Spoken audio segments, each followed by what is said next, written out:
The main character of this novel was named Bianca Crawford, and she was very beautiful and cruel. She loved the best male character in history, named Ricardo Vinkaiser, and so she forced him to be with her. The woman kept whispering passionately that she could save him from another lady, driving the man crazy.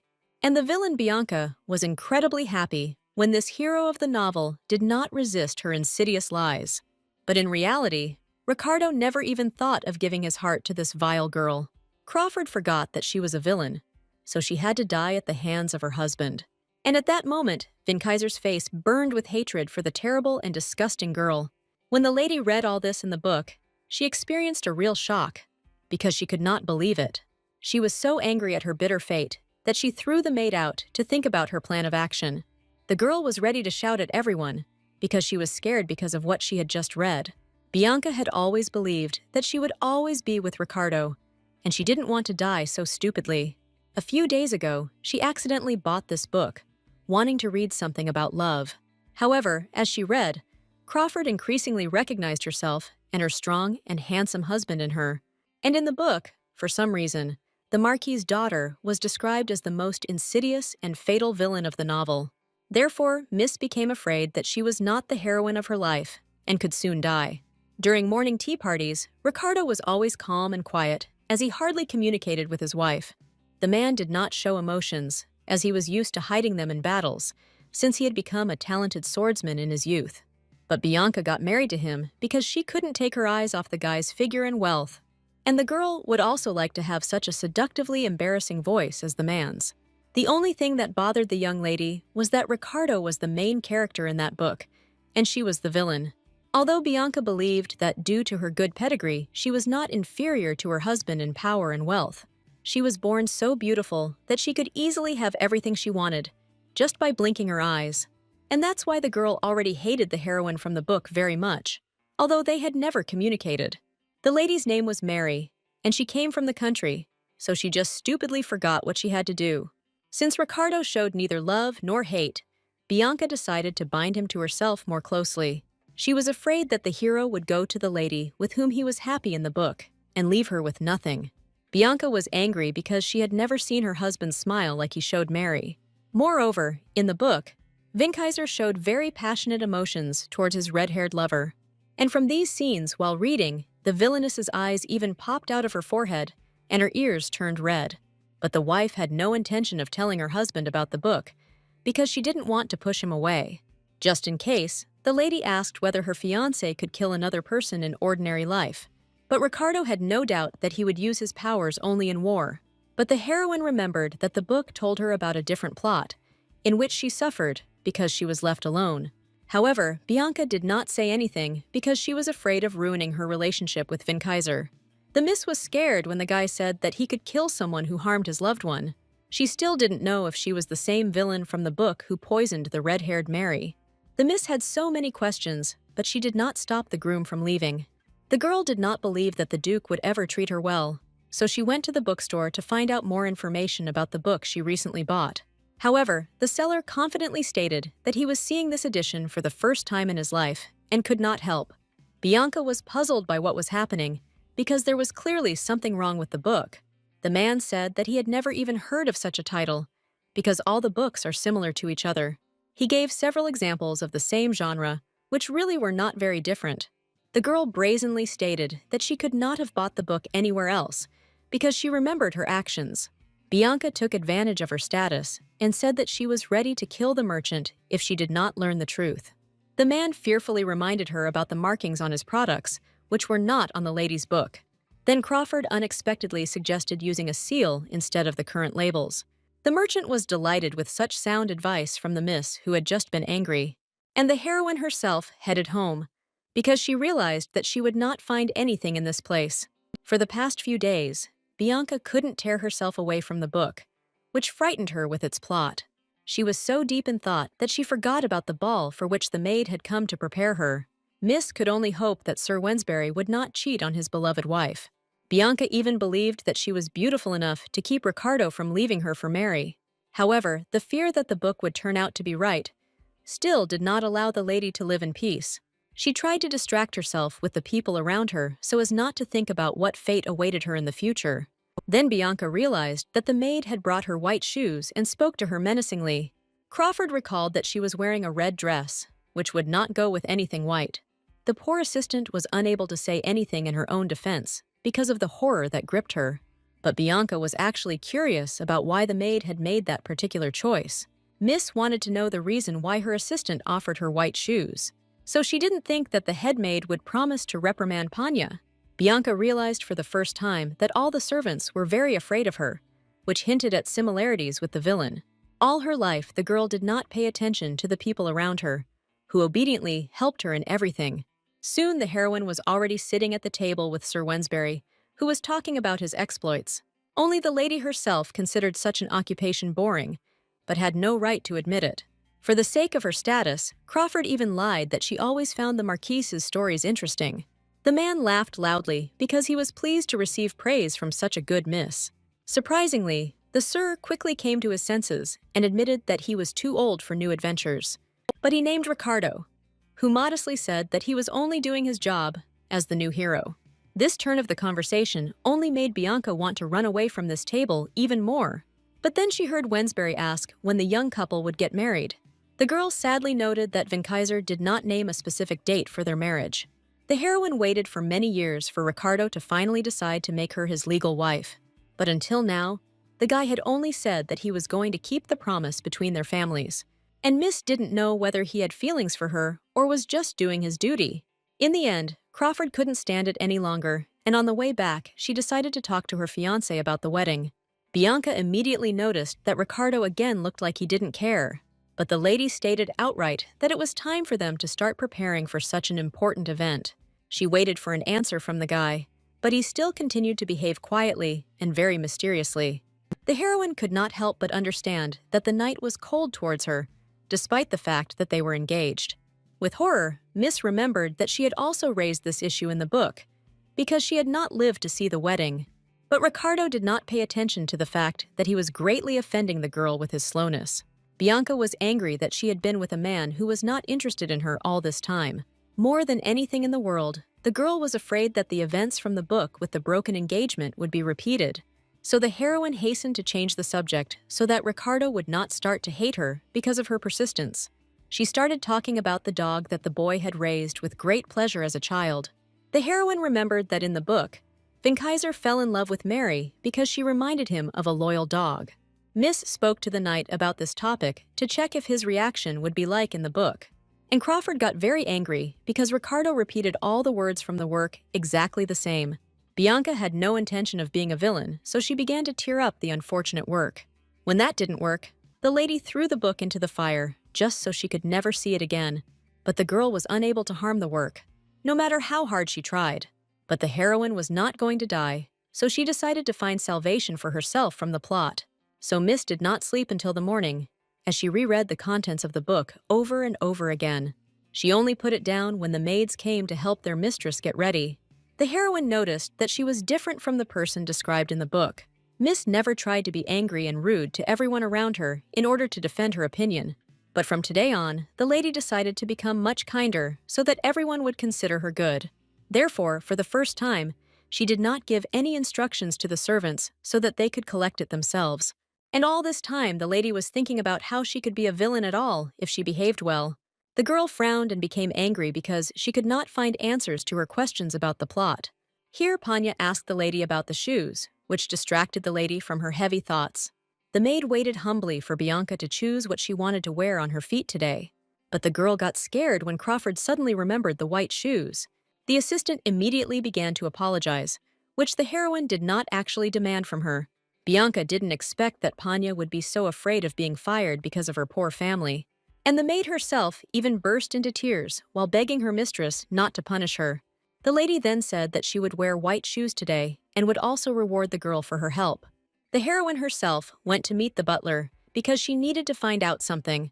Bianca immediately asked the man to find any information about Mary Villona.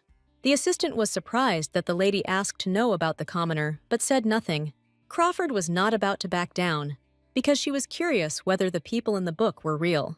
So the miss dictated to the servant all the questions that he had to clarify soon. But most of all, the girl was interested to know whether there was any connection between Mary and the Marquise. The miss was pleased when she saw that the butler only nodded obediently in response to her. Then she asked him to tell her what the aristocrats and assistants thought of her. The man immediately said that Bianca's reputation was impeccable, and everyone wanted to be friends with her.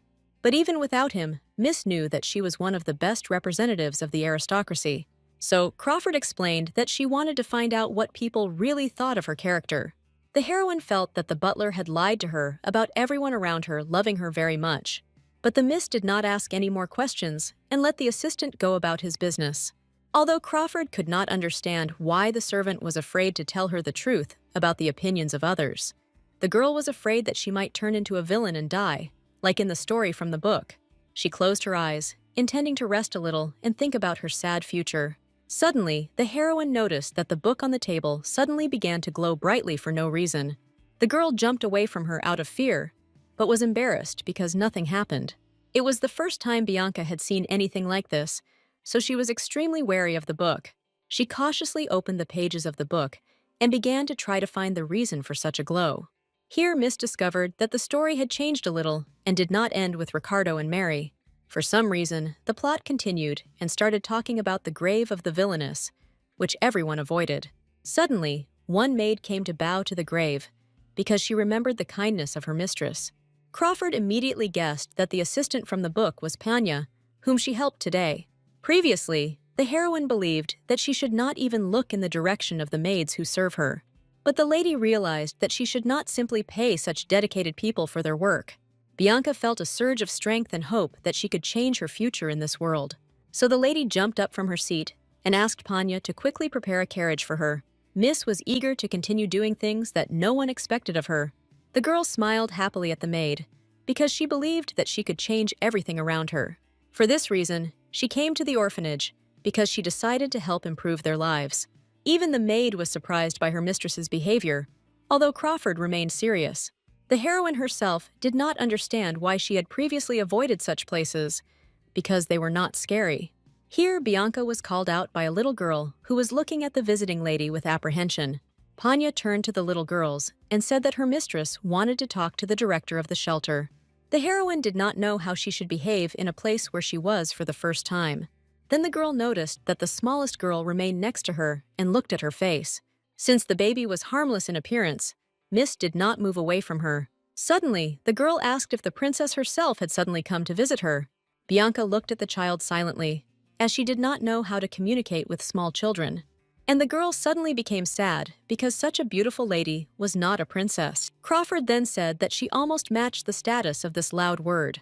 She didn't expect that the child would happily grab her after these words and drag her along.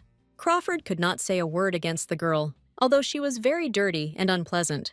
But for some reason, the heroine felt that deep inside she enjoyed such touches. So Miss was not immediately ready to talk to the director of the shelter, who was nervous. But soon Bianca calmly announced that she had come to support this place. The woman was completely confused, because she had never heard of Crawford doing this. But the lady made the contribution so that Madame could spread good rumors about her. The director was surprised by such a request, because no one had ever approached her with such a question before.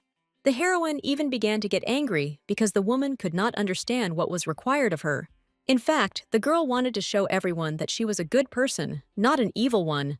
In the end, Leanna agreed to fulfill all the lady's conditions because she needed money. She was thrilled that Crawford wrote such a large check for the children. But the lady herself said that this money meant little to her, so she did not think about it. Leanna happily promised that she would definitely tell everyone how good Miss Crawford was. But the director did not expect that immediately after her words, the beautiful girl would somehow stop. The only thing was that right in front of her, the heroine saw her fiancé Ricardo. The guy also clearly didn't expect to meet a lady in this place, so he frowned in response. Bianca stood frozen in shock, not expecting to see a knight at such a time. And the guy asked suspiciously what the girl was doing here, since she should have stayed in the palace. Crawford felt hurt because Ricardo was clearly angry with her and she had done nothing wrong. The girl turned away from her fiancé because she guessed that he thought something wrong about her at that moment. Suddenly, little Lala jumped out in front of the lady and selflessly began to defend her. The little girl said that she would fight for the princess, even if she had to fight against Ricardo. Miss laughed at the expression of confusion on Van Kaiser's face, who had not expected this. Eventually, the bride and groom were able to talk peacefully, and the guy admitted that he thought about surveillance. Bianca didn't like that the guy asked her for forgiveness so easily, because he had a high status. At this point, Winkheiser became interested in why his fiancé had decided to sponsor an orphanage, and Bianca haughtily declared that she had taken a personal interest in the matter because she was still angry. The Duke admitted that he often visits the children, but no one knows that he is an aristocrat. The heroine was surprised when she heard that the guy was teaching boys fencing for the sake of their future. All of Winkheiser's students could learn a lot from him, so this was a good chance. But the lady did not hear the knight helping the girls, so she asked him to tell her. But the guy admitted that he couldn't think of any prospects for the little girls in the shelter. The heroine had not previously been interested in the lives of common people, so she knew nothing about them. So it came as a shock to her that Lala could lose her health in the future through part-time work. The girl could not believe that someone could really treat children so cruelly. But then Ricardo reminded that it was not easy for the boys either, because they could have been sent to war. And there was never anything good in this place, no matter how skilled a knight you were. The guy sadly admitted that he still has nightmares about what happened during the war. Bianca shuddered in fear at the sight of the knight's empty eyes, lost in memories. The lady could not even imagine that all this time her reserved fiancé had been suffering alone. To support Ricardo, she took his hand, although the knight did not ask for it at all. The lady did not know what to say, but Winkheiser suddenly grabbed her hand, which embarrassed the lady. For the first time in her life, she saw a guy smile back at her so sincerely and joyfully. This made the lady wonder whether she really knew this man. The girl was embarrassed, because before she had only seen such a smile from a guy in a book about her future. But right now, the Duke's actions worried Bianca, who tried not to show it. Crawford tried her best to hide her heartbeat, not wanting to show her emotions. Suddenly, Ricardo approached the girl and asked if everything was okay with her. This only made the heroine blush even more, but she tried to say that she was simply tired. Crawford couldn't help but think that this was the first time Winkheiser had ever looked directly at her. The girl quickly headed towards the exit, as she could not calm down due to embarrassment. The heroine had dreamed of such a look from her fiancé all her life, so she was happy. But Miss didn't know for sure whether this event was a good or a bad sign for her. The next morning, the lady was in a bad mood because of the information she had received from the butler. What alarmed her was that Mary Valona really existed in this world and lived in the village. As described in the book, this girl helped her sick mother and worked a lot. It also happened that the Marquis had once stayed in this village because he had been injured during the war. The heroine didn't want to die at all because it was written in some stupid book. The lady decided to distract herself from her heavy thoughts and went to visit the bookshop owner. The man was glad to meet the lady, as he wanted to show off the changed seal on the books. But this did not impress Bianca much, because she had business with this man. She thoughtfully asked him to find any books he could find on war trauma and panic disorder. Crawford didn't intend to wait long, so she angrily ordered that the books be picked up for her immediately. While the merchant was looking for the necessary literature, the miss looked at the shelves with interest. She came across some children's fairy tales and immediately remembered Lala, who loved princesses. Since she liked the girl, Bianca decided to reward her for such behavior. Therefore, Miss confidently declared that she would also buy all the fairy tales that were in this store. But the heroine didn't expect to meet Ricardo again at the orphanage. Bianca didn't really want to talk to him right now, but there was no other way out. So she admitted that she brought some books for the children to make them happy. Miss was embarrassed by the fact that Winkheiser showed a lot of attention to her, something she was not used to. So the joyful arrival of the children saved the girl from the excitement that was growing more and more. The heroine managed to sincerely become imbued with Lala, despite the fact that she had not previously interacted with children. Everyone liked the little girl for her cheerfulness and spontaneity, so Bianca couldn't help but smile back at her, no matter how much she worried about the future. The lady was pleased to hear compliments from the little girl, who called her very beautiful. But then Crawford heard a chuckle from Ricardo, so she looked at him suspiciously. The heroine got angry because the guy was watching her from the side and smirking. And Lala noticed this, so she promised the lady that she would protect her from this swordsman. Bianca watched with a smile as the girl cheerfully tried to prove that she was formidable. The little girl made scary expressions, but they turned out very cute. Crawford couldn't help but upset Lala by saying that her antics only made her more attractive. Suddenly, Winkheiser saved the lady from having to say anything as he caught the girl. The guy asked the little girl not to cause problems for Bianca, although the miss was happy to talk. Therefore, the girl watched with surprise at the knight who tried to protect her unnecessarily. For the first time in her life, the heroine felt that she liked everything that was happening outside the estate.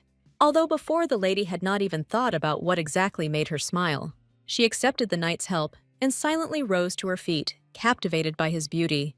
The awkwardness was broken by Lala, who declared that Bianca and Ricardo were like a princess and prince.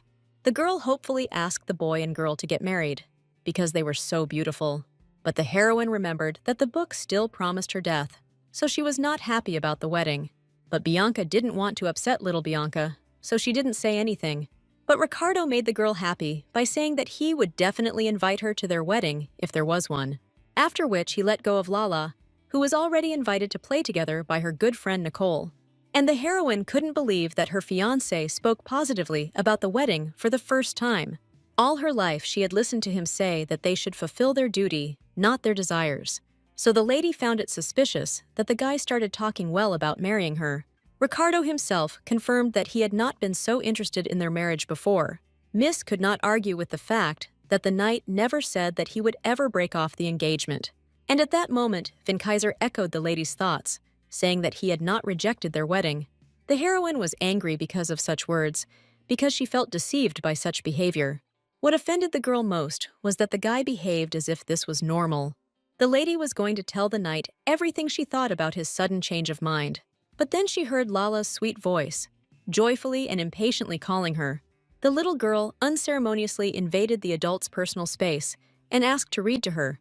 However, the lady was not ready to pay attention to the girl right now, as she said. But Miss didn't expect that the little girl would admit that she herself couldn't read. But Lala herself did not consider her ignorance to be something bad, because no one had ever taught her. She constantly asked people around her to read to her, so she never felt sad. And this time, the little girl agreed to wait until the adults were free after their conversation. Bianca listened in confusion to Ricardo, who said that the children could not read on their own. The heroine did not know that common people do not hire nannies for themselves because they do not have money for it. This made Miss think about how inattentive she had been all this time. Even Vinkaiser knew that commoners were taught only by their mothers, if they knew anything. And he was sad that orphans like Lala would never learn to read. Bianca immediately exclaimed that she would definitely help the girl with this difficult question. The girl realized that all this time, she had not paid attention to the fact that the baby spoke poorly. She said that she would talk about the wedding a little later, since reading was a more important issue. Ricardo was surprised when he realized that his fiancé was actually good with children.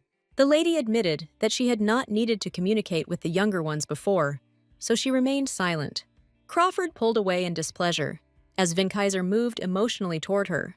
It was important for the lady now to find a teacher for the children so that they could learn to read. Therefore, the miss did not continue communicating with the groom, who greatly embarrassed her.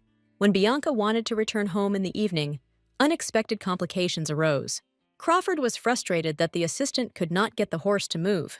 The man sheepishly told the others about this, as he did not know what he could do. Then Ricardo decided to help the girl and promised to take her to the estate himself. The servant happily thanked the knight for his responsiveness, as he was worried about his mistress. However, Crawford only became more angry because the servant did not even ask her opinion. The girl couldn't tell Vinkaiser directly that she didn't want his company, so she sighed. The heroine felt awkward around Ricardo, as he had been making her nervous lately. So the guy had to find a topic of conversation first, so he asked about books. Bianca grumbled rudely that she loved to read, so she had recently bought some new literature. At the same time, the lady hoped that the knight would not read the titles of the books that were about the war. Miss was worried that Vinkaiser might misunderstand her newly developed interest, but it turned out that Ricardo did not even think of connecting the purchase of books with his personality. So Crawford put herself in an awkward position, which is why she remained silent the entire way. She did not know that the Duke was becoming increasingly interested in her new behavior and sides. The guy liked to see a sincere smile on the face of a girl who had previously been cold. Previously, he imagined the lady only as a beautiful but ruthless and spoiled madam. The guy remembered that in the past, Bianca definitely hated children and showed it openly. While other people were admiring the baby, the lady didn't even look in her direction. And this circumstance disappointed Vinkaiser, who loved children very much. At that moment, He couldn't look at Bianca's cruel gaze, who was unhappy with the child. The guy himself believed that all children were prone to chaos and mischief, so he didn't see anything bad. All his life, the Duke secretly dreamed of living happily with his family, away from everyone else. However, due to his high status, the guy could not afford such quiet luxury. But after seeing the horror of war, his desire to live peacefully only grew stronger. And Ricardo believed that Bianca would never be able to give him what he really wanted. That is why the knight was surprised by the new sides of the girl that he discovered every day. Now Vinkaiser finally decided for himself that he wanted exactly such a wife. So the guy was going to do everything possible to make their wedding happen as soon as possible. The next morning, the heroine learned even more information about Mary from the butler. She felt sorry for this girl, who had endured a lot of gossip as a child. The lady was sad that Valona had to work so hard just for food. But the most terrible thing, Miss considered, was that the girl's mother became very ill as a result. The heroine could not understand why Mary continued to smile despite her difficult fate. Bianca thought with horror about why she decided to kill that poor girl in the book in the first place. The red-haired lady reminded her mistress of her maid, who also looked after the family. And her character seemed similar to Lala, who was always smiling. Crawford was worried that such a nice person would turn her into a villain. So the lady sighed heavily, because she didn't know what she should do with the plot next. But life went on, so the heroine needed to be beautiful in society. She tried to talk nicely to the aristocrats in order to make a good impression. Bianca smiled with all her might, although she had many worries and fears in her soul.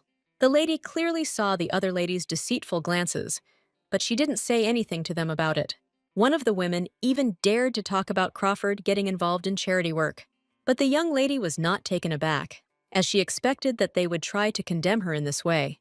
On the contrary, Miss was pleased that the director was telling everyone around her about her. So Bianca only smiled wider, despite the discussions of the aristocrats around her. Madame wanted to add a few more barbs, but then she noticed a nobleman. It turned out to be Vinkaiser, who quietly approached his beautiful bride from behind. The girl was embarrassed by the guy's presence, since the last time they parted awkwardly. But the woman, as luck would have it, left them alone, because she thought it would be better that way. Miss followed her with her gaze, and guessed that she had gone on to spread rumors about her. What surprised Crawford most was that even Ricardo admitted that he had heard news about her. The heroine confirmed all the knight's words, since it was beneficial for her if they talked about her. But the lady did not take into account that her fiancé was smarter than she thought about him all this time. So she didn't know what to answer when Vinkaiser asked why Bianca did good deeds. Miss ignored the anger in the knight's eyes, as she did not want to quarrel with him. So she smiled sweetly and said that she had always been a good person, actually. It was clear from the guy's face that he liked this answer, so his cheeks turned red. He apologized for his warnings and asked the girl for the long-awaited dance. Bianca looked at Vinkaiser in surprise, as she remembered that he didn't even like to dance. However, the lady did not refuse the groom, so as not to look suspicious in front of others. Beautiful music began to play around, signaling the beginning of dancing among the aristocrats at the ball. Hearing it, Crawford couldn't resist and whispered to the guy that her favorite melody was playing. She gave herself over completely to her emotions at that moment, because she wanted to enjoy the moment. However, quite quickly, thoughts of Mary again captured Mrs. Consciousness, no matter how much she did not want it. So the heroine did not immediately notice that Ricardo pressed her close to him during the dance. The girl quickly moved away from the knight, since they were not yet spouses. But Winkaiser demanded to know what Crawford was thinking while dancing with him. The heroine was not pleased to hear that her fiancé was demanding that she look only at him. Bianca still couldn't forget the insult that the guy hadn't paid attention to her before. So now, when Ricardo didn't leave her side for a second, the lady was only irritated by his presence. And Vinkaiser did not miss a single opportunity to get as close to the girl as possible. He even began to whisper pleasant compliments in her ear in order to win her over to his side. However, Bianca did not believe a single word of the knight, who was always cold towards her. And even the guy's sweet smile couldn't make Crawford believe in the sincerity of his feelings. The lady was not ready to continue this conversation now, so she decided to retire for a while. Despite the surprised looks around her, she ran away from the guy, not wanting to talk to him. Ricardo walked away with Miss in confusion, thinking about what he had done wrong for her. The heroine ran into another room, feeling how quickly her heart was beating from embarrassment. She had put on her makeup as usual, so she didn't understand what had attracted Vinkaiser to her today. So Crawford was left in doubt about what was going on between her and Ricardo. Bianca stubbornly thought that the guy was simply mistaken in his feelings for her. A couple of minutes later, the girl had to return to the hall so that the aristocrats would not lose her. And almost immediately, the lady ran into another acquaintance, whom she did not want to see now. It turned out to be a prince of the empire named Ozzel Blunt, famous for his beauty and manners. Bianca sighed as she greeted the boy she had been unable to escape from in time. The heir would like to communicate informally with the miss, who desperately resisted this. However, the prince, with a dazzling smile, asked the girl to call him by his name. But Crawford stubbornly observed all formalities when communicating with His Majesty. She had no intention of getting close to this man, although she had known him since childhood. Not wanting to linger on the conversation, the heroine said that she still had important things to do. However, Aesel puffed out his cheeks in an offended manner, which reminded him of a small child rather than an adult guy. Blunt managed to attract Bianca's attention and took advantage of this to ask her to dance. Crawford stood frozen in confusion, although she could not refuse the crown prince himself. Suddenly, the girl and the guy heard a familiar voice behind them that sounded displeased. Ricardo, who had been trying to find his bride in the crowd the whole time, approached the couple. Vinkieser did not miss how close the acquaintances' hands were to each other, but Ozzel joyfully greeted his old friend as if nothing had happened. But the knight himself could not keep a smile on his face because he was worried about such competition. He desperately tried to think of any way to keep Crawford from dancing with the prince. Blunt, meanwhile, called the lady to follow him again, taking advantage of the duke's confusion. And at that moment, Ricardo could not resist and hugged the girl, gently pressing her to himself. Bianca was surprised by this circumstance. As Vinkieser continued to amaze her, Aesel chuckled in response, but did not back down so quickly from his desire to dance. But Vinkieser remained adamant in his desire to have Crawford by his side. The heroine listened to her fiancé in confusion and understood less and less the reasons for his actions. The lady got angry when she noticed that the guys had completely forgotten about her presence due to the argument. Meanwhile, Aesel began to use his beauty charms, but they had no effect on the Duke. This made the grown-up guy stamp his foot cutely, making him look like a capricious child. He tried to indirectly obtain acceptance of the invitation to dance from Miss with a smile. But Ricardo was losing his composure with every passing second because of the prince's insolence. The guys were so carried away by their argument that they stopped paying attention to everything else. In the end, they both stared at the girl, waiting for her to decide which of them was right. Bianca stood there, confused, not wanting to take on such responsibility. However, at that moment, the voice of the butler was heard, who was looking everywhere for the escaped prince. Aesel had to admit his defeat, because he had no time left for the ball. The servant was determined to take his master with him, as he still had much to do in the palace. No matter how Blunt tried to escape his responsibilities, it was all ultimately useless. Bianca and Ricardo guessed that it was time to say goodbye, so they quickly bowed. Crawford was only glad that her assistant saved her from such an unpleasant situation. She would have liked to be alone a little longer, but first she needed to escape from Ricardo. But the guy shocked the lady by unexpectedly and tenderly calling her his bride. The heroine was sure that the knight had never spoken about her in such a way before. Therefore, the girl could not immediately think of what to say in response to her partner's caresses. She pulled away from him suspiciously, in case Ricardo wasn't real. Miss considered it outrageous that the knight should address her so unexpectedly with such a word. But Ricardo himself calmly said that he plans to continue calling the girl his fiancée. The heroine finally believed that the Duke had clearly eaten something bad in the orphanage. Just in case, the lady pretended not to notice the change in the guy's behavior. She only grumbled that Ricardo hadn't been so eager to dance before. In response, the guy stated that he could not allow the girl to dance with anyone else. The miss was embarrassed by the closeness between her partner and quickly turned away. Then Vinkieser, in confirmation of his words, pointed to the people who would like to dance with her. One of them was Renard Wensbury, whom Miss had known well since childhood. The second was a silent and calm bodyguard who tried to stay in the shadows. But most of all, Miss was frightened by the sight of the greedy gaze of the old man who was watching her. She was not pleased with such popularity, which could later bring only problems. That's why the lady clicked her tongue in displeasure when Ricardo mentioned this nuance with a grin. The guy never thought that the girl was really so interesting to everyone else. But Bianca became very angry when she realized that the knight did not perceive her attractiveness. The heroine sincerely considered herself to be almost the best aristocrat because of her beauty and status. She muttered angrily that she was perfect in everything, although the groom had not noticed this before. Vinkweiser was noticeably embarrassed by such bold statements from a lady who seemed more modest to him.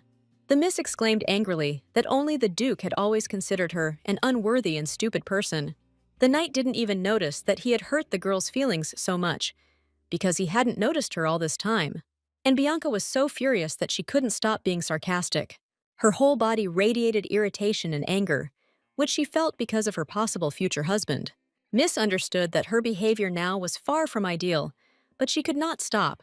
Suddenly, Ricardo looked with interest at the girl he had made so angry, and Crawford thought once again how grateful she was to the book for opening her eyes. The girl remembered who she was, and therefore was not going to tolerate disrespect towards herself. Miss could hardly restrain herself from telling Vinkaiser right now everything she thought about him. Suddenly, the Duke smiled tenderly at the girl, who he liked more and more every day. At the sight of this smile, the heroine's heart skipped a few beats, treacherously forcing her to freeze. The guy himself did not even understand what kind of influence he had on the young lady, who could not say a word. Miss was completely immersed in memories of her childhood, when Ricardo smiled so brightly every time they met. She was ready to give a lot, just to be in the estate of that time again, even for one day. After the event, the girl visited her old friend, who was the son of the Marquis of Wensbury. The heroine was sincerely glad to meet him, since she had not been able to have a heart-to-heart talk for a long time. Their conversation began with an exchange of pleasantries, as was usually the case among all aristocrats. The lady had a good impression of this red-haired guy and future heir. No one questioned his incredible resemblance to his father. It was just a joke played by his genes. But the elder Wensbury seemed to everyone to be a kind and stubborn warrior, hungry for adventure. His son, on the contrary, did not strive to perform feats, but only helped the people around him. And now Renard immediately asked for forgiveness for any misunderstandings he might have caused. But the guy's words only made the girl more suspicious of him. However, the heroine did not say anything bad to the Marquise's son, as she did not want to spoil her relationship with him. She felt awkward because the whole time she couldn't get the groom's sweet smile out of her head. But the lady had to concentrate on talking to the guy, who was clearly nervous. Reynard still hasn't said why he called Crawford to talk that evening. Bianca suspected that the knight might talk to her about the fact that he was still without a bride. The girl did not know for sure whether Wensbury's son was in love with the girl who broke off her engagement with him. Just in case, Miss tried not to jump to conclusions and to behave calmly. It was enough for her that her red-haired friend couldn't find a place for himself from incomprehensible excitement. Reynard admitted that he had been hesitant for a long time to decide to talk to anyone about his worries and concerns, but such behavior of her acquaintance irritated the heroine more and more with each passing second, as she valued her time. So the girl asked her friend with a smile to talk next time if he was not ready yet. But the guy was so persistent that Crawford was unable to escape, blaming everything on his lack of confidence. The heroine stayed and heard a confession that there was an illegitimate child in the Wensbury family. She had no idea that Mary would become known to someone else so quickly. Reynard immediately reported that this child was not his, because he did not want any misunderstandings. The boy was ashamed that his father had allowed such betrayal in his youth. He said that he had conducted a thorough investigation and confirmed his father's intimate relationship. Moreover, the period of the child's birth fell at a time when the Marquise lived in the village. The knight could not find evidence that the girl was born from another man. The guy met Mary in person and realized that she was just as much like her father as he was. Reynard didn't know how to react to the fact that the Marquise was going to accept the girl into their family. The heroine became scared because Valona was already somewhere in the capital, and she did nothing. The elder brother himself was worried that the lady would lack knowledge about high society. Bianca realized with horror that they wanted to hang Mary's education on her. As the best aristocrat, the guy didn't even notice his friend's emotions, because he was busy with his own experiences. And Crawford found it unbearable that this story was slowly leading to its end.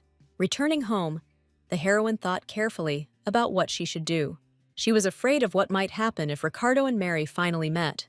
Bianca had no desire to die, because some girl would take her fiancé's heart. But the lady couldn't kill the innocent miss, so she needed another plan. Besides, there was no guarantee that the murdered Mary would not come back as an evil ghost. But most of all, Crawford was afraid that Ricardo would become angry with her, as was described in the book. Remembering Vinkaiser, Miss guessed that his sad face meant nightmares after the war. She didn't know exactly which of the people the guy had killed came to him every night. The heroine spent most of the night lost in thought, but came to nothing. She was worried that there was less than a week left before the fateful meeting between Ricardo and Mary. The girl tried her best to avoid her death because she deserved to live happily ever after. She wondered what would happen if she managed to prevent these two from meeting. Bianca even jumped up with excitement because she decided that this was her last chance. So the next morning, the girl asked the groom to spend the entire holiday with her. Vinkaiser did not expect that the lady would be so determined to see him during the day. He even blushed at the thought that they could spend the entire evening of the holiday alone. While the knight was thinking, the miss could not sit still from excitement because she was waiting for his decision. What came as a surprise to Crawford was that Ricardo already had plans for that day. But Miss changed her anger to mercy when she heard that the Duke wanted to go for a walk with the children from the orphanage. She breathed a sigh of relief as she thought the guy had already met Mary. Since Miss did not want to leave the kids without a walk, she decided to deviate from her plan. But then Ricardo approached the bride and began to whisper a question to her in a quiet voice. As a result, the heroine agreed to go for a walk with this unusual company. Miss was a little scared by how lively everything was around her. All her life, she spent this day in a quiet and secluded temple, blessing the holiday. That's why the girl always missed the lively festival that took place on the streets. So now she was genuinely scared because of the noise and hubbub, as well as the crowd around. Ricardo patiently explained to the aristocrat that nothing bad had happened at the party. Bianca didn't have time to get used to the chaos, as Lala pulled her along with her. The heroine began to resist the child, since she did not have time to prepare mentally. But the girl quickly realized that the surrounding crowd was not so scary. The people around were noisy, but treated each other with politeness and caution. Only the traders, whose life consisted of advertising their goods, were constantly active. Even children quickly came to their senses and forgot all their grievances as soon as they received something tasty. The heroine looked around in amazement because she liked what she saw. Meanwhile, Lala couldn't concentrate on anything because of her curiosity. She discovered a lovely toy and excitedly pointed it out to her friends. Bianca came to her senses and kindly promised the girl that she would buy her everything she wanted. But the dirt around still scared the girl to the depths of her soul because she was accustomed to luxury. But the entertainment around, in which the boys participated, genuinely attracted the heroine. She enjoyed watching their happy faces when they managed to win. Bianca never thought that she would ever feel so good as a commoner. So Miss was even surprised that she was happy for the children who caught rats in games. But when she saw the children's happy smiles, the girl was ready to put up with the troubles. After all, what was important to Bianca was not only her happiness, which she realized only now. For a while, Crawford watched the boys, forgetting about all her duties and affairs. Suddenly, for the first time that day, Ricardo spoke to her specifically about the celebration of the festival. The guy admitted that he was glad that Bianca was able to fit into the atmosphere so easily. The heroine blushed a little because the groom praised her for her good behavior. She was confused by the fact that the knight kept showing new facial expressions. But then the miss discovered with fright that a thief had quickly run right past her. This man did not look where exactly he was rushing, as he was trying to carry away the stolen goods.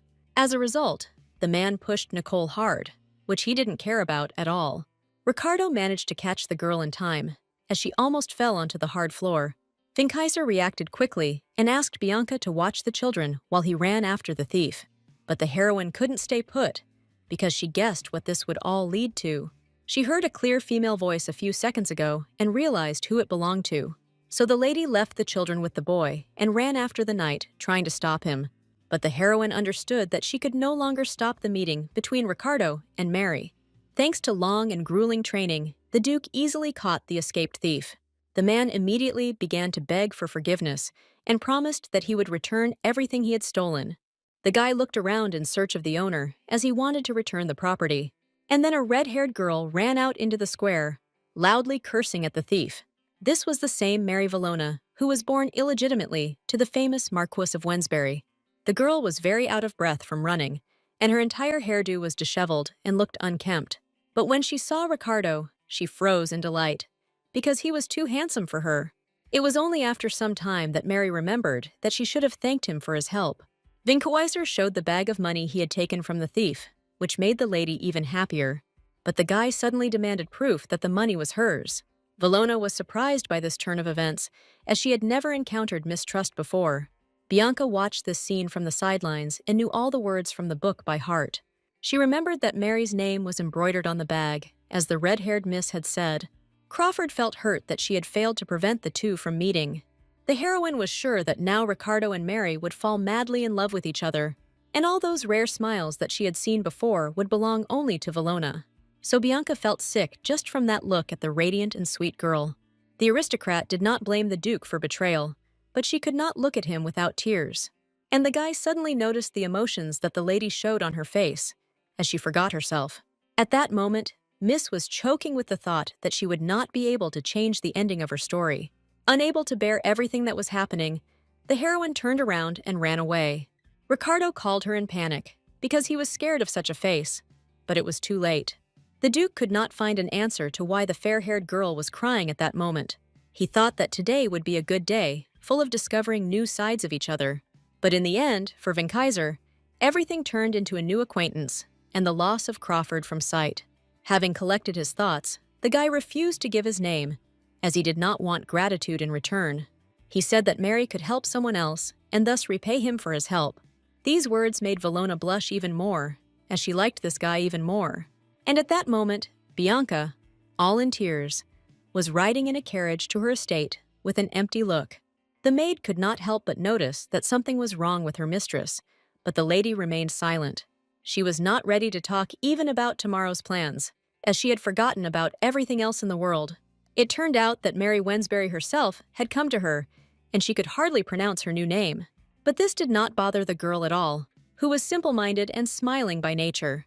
Bianca noted to herself that the lady's appearance left much to be desired, despite her efforts. However, Mary still seemed attractive because of her childish and innocent beauty. Valona suddenly admitted that her father and brother asked her to imitate Crawford in everything. The heroine thought sadly that she had really always tried to be perfect in everything. But for some reason, Ricardo liked this young lady in the book much more. Bianca didn't know if she should just step aside and watch others' happiness. She even allowed herself to imagine that right now, Mary's tea was poisoned.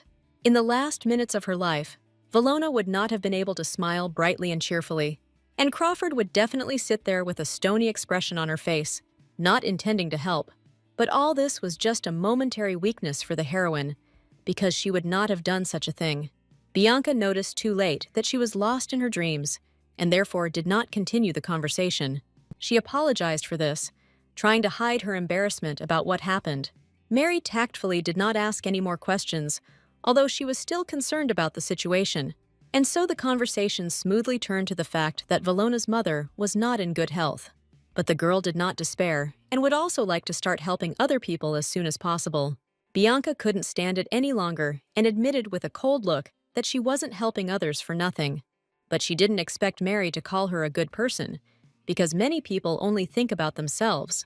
The heroine noticed that the girl had such a bright and strong character that she could attract many. But Miss herself could not boast of such a thing, because she led a quiet and calm life. As a result, the lady, after talking with Valona, went to Ricardo as she came up with a new plan. In order to save her life, the girl finally decided to break off her engagement to the Duke. But Vinkaiser himself was not at all happy with this opportunity, although in the book he did the same.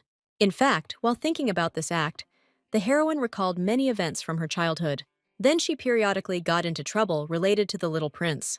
And each time the girl did not know how to get out of them, but a friend came to her aid. Young Ricardo always fought for justice and tried to protect all the ladies around him. He skillfully turned the conflict onto himself, which is why Azel constantly lost the argument. Bianca did not ask the future Duke for such protection, but she was pleased every time. Since Blunt had little time for games, their quarrels never lasted long. Vinkaiser seemed to the little lady to be a real hero who was not afraid of difficulties, so she looked at him with admiration and adoration, wanting to be together in the future. The little girl did not understand why the child always said that he alone was to blame for her mistakes. But this delicate attitude only pleased Crawford more, so she fell in love.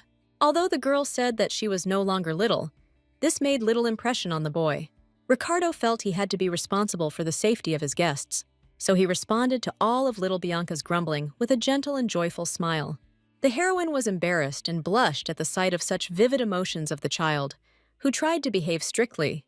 She would have liked to watch such moments forever, but time could not be stopped at will. So the lady began to dream of marrying the adult Ricardo, who was the best. Only over time did the girl realize that she had set the wrong goals for herself. She was not a part of the Duke, but a separate person with her own thoughts and feelings. For this reason, the heroine surprised the guy with a request to break off the long-standing engagement between them. Bianca calmly explained that she had made this important decision quite a long time ago and in haste. But now she would like to concentrate not on the wedding, but on her own development. And Miss quickly became angry with the fact that the guy began to interfere with her decision to break up. Crawford believed she was doing the right thing by choosing to take care of herself first. Ricardo sadly asked if the lady had any other good man in mind, but the girl contemptuously declared that she would never have allowed such infidelity. In fact, the heroine expected that Vinkaiser would react less emotionally to her proposal. After all, in the story, it was he who betrayed his fiancée and chose another girl instead, which was terrible. And this man now refused to break off his engagement with Crawford because he was interested in her. The only hope the heroine had was that the story in the book could now change. So Bianca returned to her room as quickly as possible to find out if her suspicions were correct. But Mary still gradually fell in love with Ricardo because he accidentally helped her with the thief. However, this time, the girl's feelings do not find a response in the Duke's heart, which turns out to be already taken. The thing is that the guy had been looking towards a completely different person for quite some time now. And this time, Vinkaiser's first love turned out to be Bianca, who herself did not expect such a turn of events. But the lady was unable to escape her death, because it came from a completely different direction. Crawford could never have imagined that she would die at the hands of Mary, who madly wanted to get the Duke. The girl understood perfectly well that she would not be able to win his love, but she still wanted to stay close. So Valona got rid of her rival without regret, just to achieve her own happiness. The heroine screamed in horror, because she did not want to die at all, but she could not change it. She was afraid that this world would never rest until it finally reached her death for any reason. But the lady was not going to give up so easily, so the next day she met with Mary. The girl came up with a new plan for her salvation and wanted to implement it as soon as possible. Valona was genuinely glad to see the girl she had tried to emulate in many ways. Mary had no idea that Bianca had come to meet her for a reason. The whole point was that the heroine had prepared a very good gift for her friend in advance. The red-haired lady was delighted to see a place in a good hospital for her mother. She looked at her interlocutor in amazement, because she had not been able to achieve such an opportunity. Crawford just smirked in response, as something like that was nothing to her. As a result, Mary could hardly hold back tears of joy from the realization that her mother could be cured. The aristocrat herself pretended that she had not tried too hard to help. But then their conversation was interrupted by the Marquis and Marchioness of Wensbury, who accidentally wandered into the garden. Bianca was not very happy to see them, as her goal was to talk only with Mary. But she responded to the lady's compliments with a smile, so as not to offend her in any way.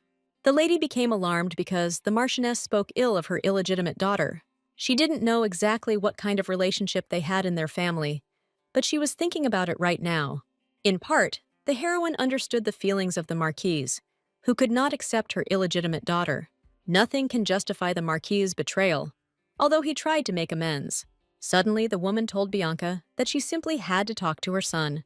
The girl laughed politely in response, but did not understand why the Marquise insisted so much. She realized too late that Wensbury's wife had deliberately tried to take her away with her. But Mary understood this almost immediately. But with a sad face, she continued to remain silent about it. So Crawford bravely refused the aristocrat's offer, who bore it with dignity. Bianca stated that she enjoyed talking to Mary, so she would not like to change the purpose of the meeting. The Marchioness finally lost when her husband asked her to return to the estate first. She scornfully wished him a good conversation, trying to hide the fact that she was hurt. The heroine looked at Mary's sad face and thought with alarm about how hard it had been for her. However, right now, Bianca could not help in any way because the Marquis had to do this. Just in case, the girl diligently praised Valona in front of him, which made her blush. Crawford quickly realized that the red-haired lady had a much better relationship with her father, but he was a strict educator, so he hardly praised his daughter for her achievements in education. Mary had a hard time adjusting to the life of an aristocrat after being a commoner. The heroine felt sorry for the girl, whose objections and experiences were not taken into account in this family. But she could very well have tried to make Villona's life easier in order to get closer to her. At the debutante ball, candidates were always helped with their preparations by their noble and skilled mothers, and Bianca was sure that the Marchioness wouldn't even look in Mary's direction before the event. This was partly why Villona was constantly sad, because she didn't know how to prepare herself. So Crawford smiled kindly and offered her help, because she knew a lot.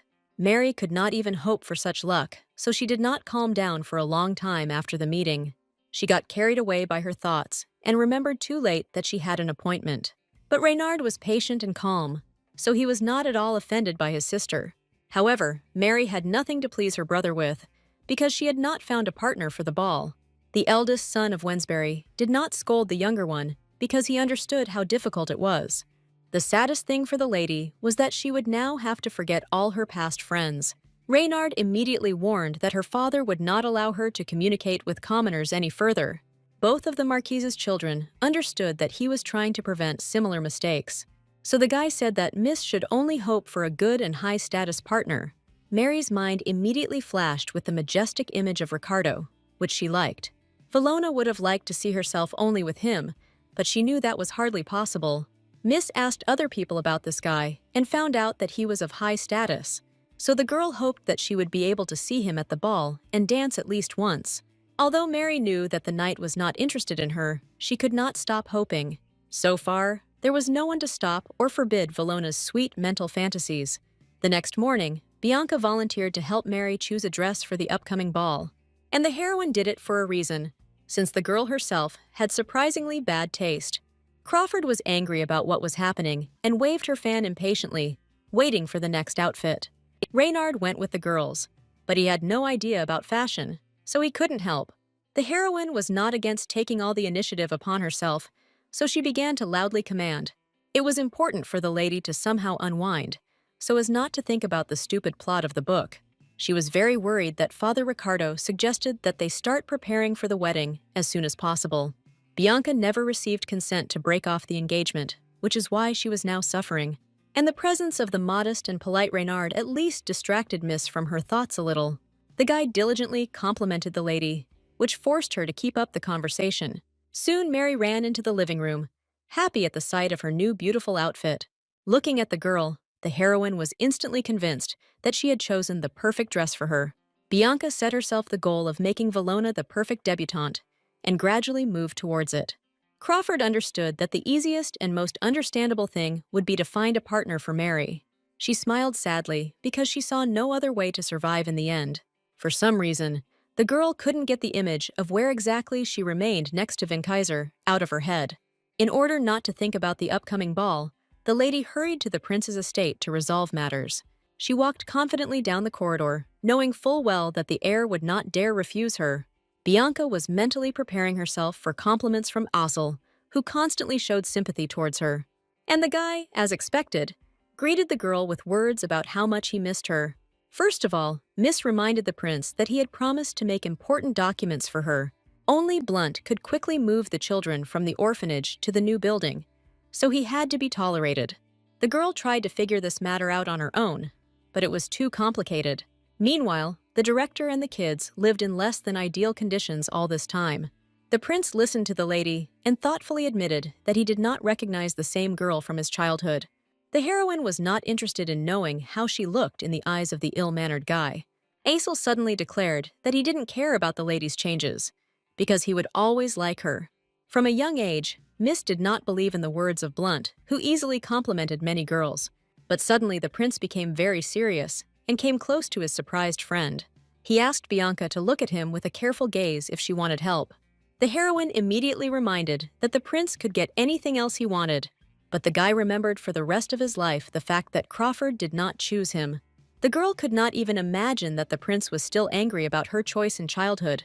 She was surprised to realize that Blunt was much more petty and sarcastic than he appeared.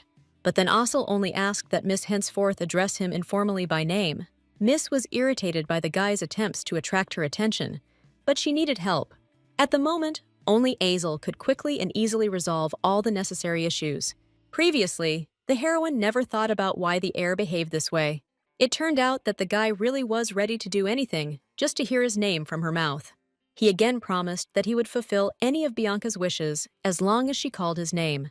Crawford was pleased to know that she had such a loyal and reliable friend. She didn't know that at that moment, Ricardo was thinking about becoming close to her. For this reason, the heroine agreed with the groom that he would not accompany her to the ball.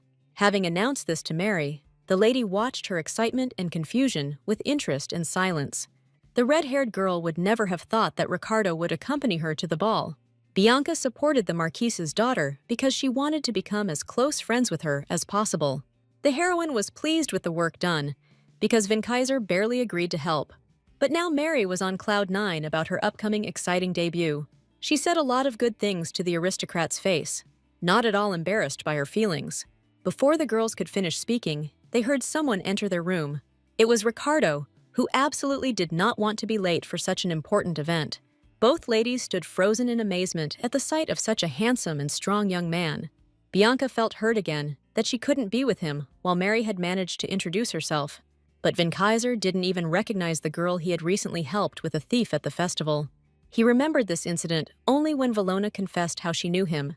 Watching the couple, the heroine thought that their meeting was like a fairy tale fate.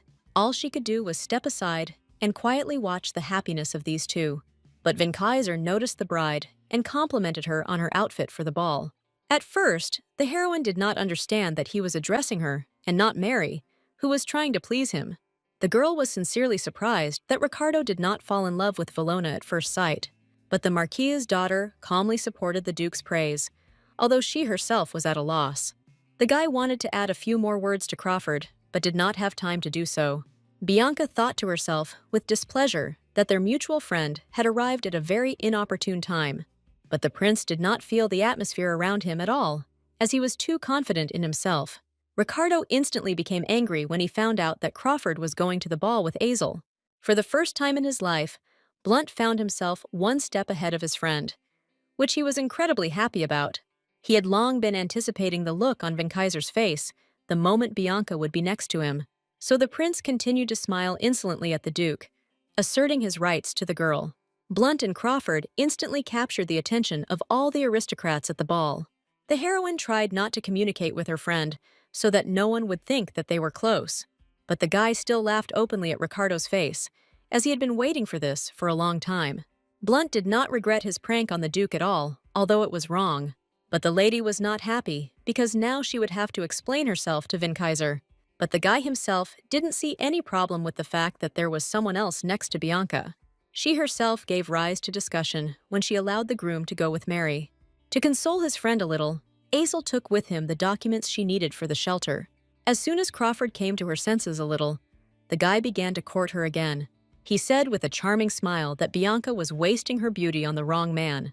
These words made the girl blush with embarrassment, since she was not prepared for them. Azel was not going to go back on his words, because he believed that the lady should be with him, so he insistently asked the miss not to refuse him a dance this evening. And the heroine could never refuse the heir, so she obediently went with him. And right at that moment, Ricardo and Mary, whom many had been waiting for, entered the hall. The Marquise's daughter's face clearly showed how nervous she was at that moment. She was afraid of what the aristocrats, who were known for their evil tongues, would say about her. Bianca was worried about Valona no less than she was, because she sympathized with the girl. The heroine knew that Mary would not be able to avoid unpleasant discussions about her origins. Looking at Ricardo, the lady was not even sure whether she herself would be able to behave as if nothing had happened. At this moment, unexpectedly for everyone, Mary stumbled, since she was not used to walking in high heels. However, Vinkaiser had excellent reflexes, so he easily prevented the frightened girl from falling. She looked at the Duke with gratitude, since she could have just embarrassed herself greatly in front of everyone. But Bianca still witnessed the evil laughter that spread cautiously among the aristocrats. Azel took advantage of the situation and hinted to his friend that Mary and Ricardo looked good together. The heroine considered herself stupid because these words somehow hurt her feelings. The guy asked the girl several times to pay attention to him, but she did not listen.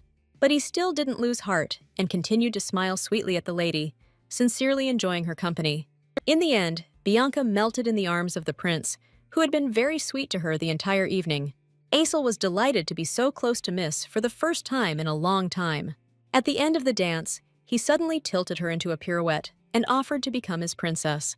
Crawford immediately pulled away from her friend and grumbled that such things were not to be trifled with.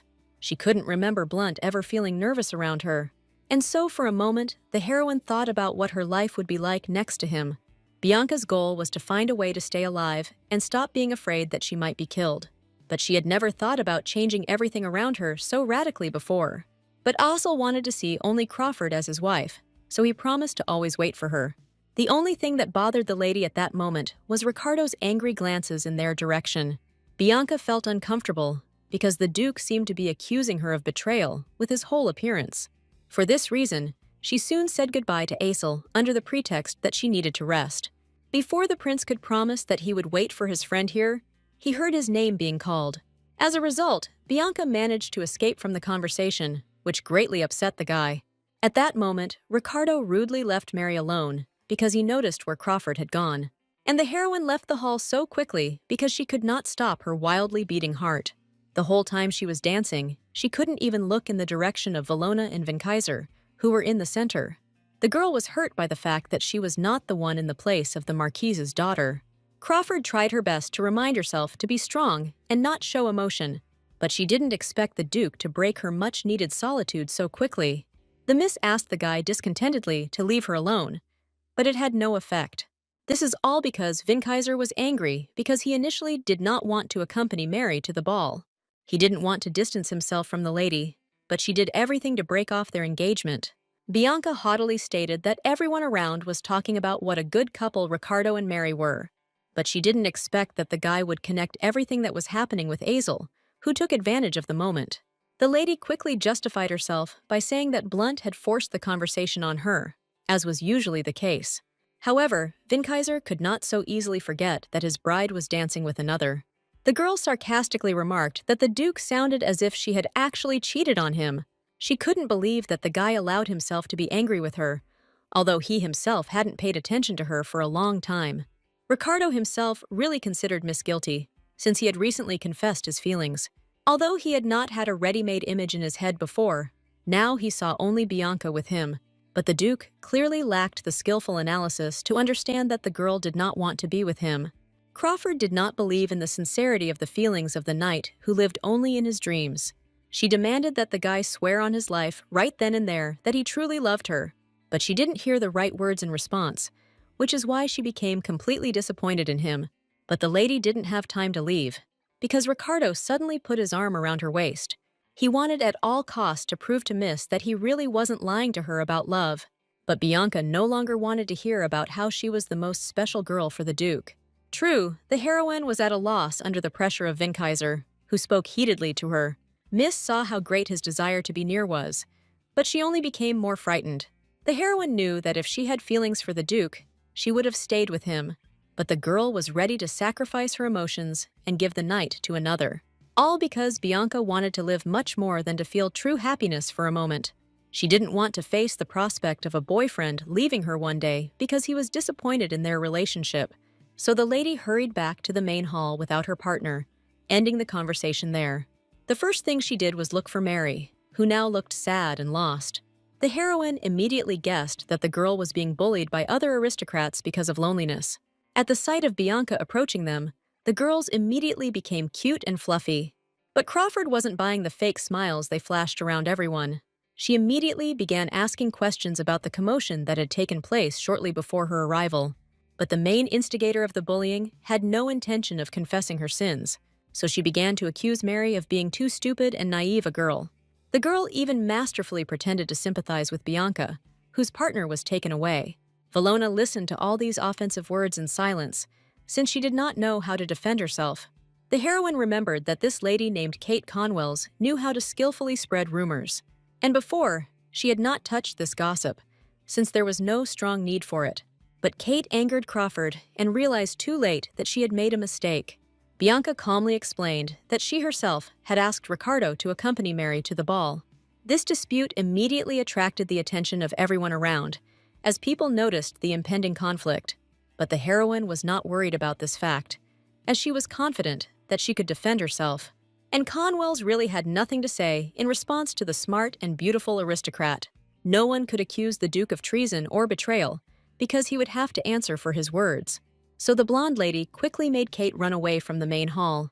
Gossip Girl took all her friends and apologized to Bianca several times for what happened. But that wasn't the end of it for Crawford, because she still had to talk to Mary. She tried to hide the fact that she was engaged, but now Valona knew about it. Miss was unhappy that her whole plan regarding Mary had fallen apart so quickly. She didn't even think of an escape route for herself, so she was confused and embarrassed. Suddenly, the red-haired lady spoke first, so that Bianca did not have time to justify herself.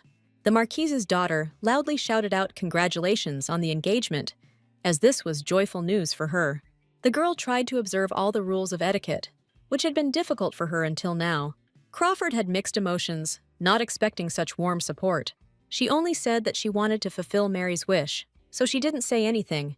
Valona didn't think about being offended at all, because she had always been a kind and good person. Mary sincerely thanked her friend for the opportunity to debut. The heroine could not even imagine that this whole situation would be resolved so simply and quickly. But the Marquise's daughter herself admitted that the fair-haired lady was much more suitable for Vinkaiser.